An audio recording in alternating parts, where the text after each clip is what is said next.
Hey everybody, it's Jeremy Bradley here, and it's time for the Speak Free Books Entertainment Wrap-Up presented by BuffBoyBrewing.com. JB's Entertainment Wrap-Up. Brought to you by BuffBoyBrewing.com. Need your daily or hourly fix of fresh-flavored coffee? Check out Buff Boy Brewing Company for unique blends from around the world. International tastes with the finest roasts at BuffBoyBrewing.com. Here's what's making news this September 26th. We are 1 week away from Diddy's sentencing after the verdict in his federal sex crimes case last summer. As we've talked about for months, Diddy and his legal team tried everything to get him released before the trial, even to have the case dismissed. As you know, none of those requests have been successful.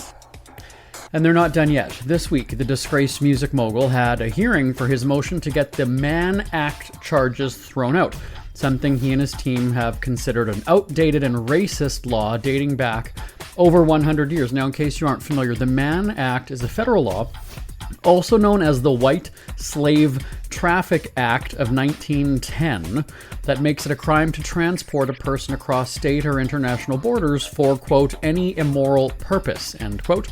Diddy's legal team said there's a lot of technicalities involved in this case. For instance, prostitution means one person paying another person to have sex. They say Diddy was just a viewer. He was paying to watch sex, which means he wasn't involved in the actual sex. Details, right? But the prosecutor said that Diddy was still exchanging money. For instance, he was reimbursing people after the fact for the sexual encounters, which they say is basically the same thing.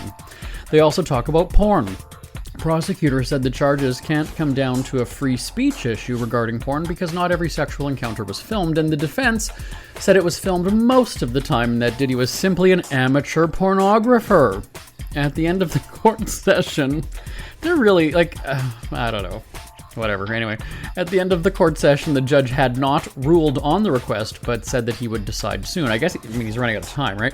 Inside the court, onlookers said that Diddy paid close attention to his family, including his mom, who was there, and a bunch of his kids. Just what you want your family there for your sex crimes case. And hearing about paying to watch sex acts and making porn. I mean, you know, they also... Onlookers in the court also note that Diddy said, "Every day, every hour, I get closer to coming home." Now, music artist Bad Bunny has been the subject of a, quote, credible death threat, according to a journalist in Puerto Rico. Bunny just completed we're really calling him Bunny, he just completed a 31 show, it's Friday, you know what, he just completed a 31-show residency in Puerto Rico and made headlines after he said that he would not perform in the United States given the president's stance on immigration and the enforcement that's played out this year. He said that he feared his shows would be the target of ICE raids and wouldn't put his fans at risk. As for the alleged death threat, the former Telemundo reporter, Jay Fonseca, said that it was made online. The claim goes on to say the person who made the threat was armed, and the FBI and other federal officials were present during the residency. We don't know what's come of the claims or investigations, or if any arrests have been made. That's a check of your celebrity headlines for this Friday, September 26th.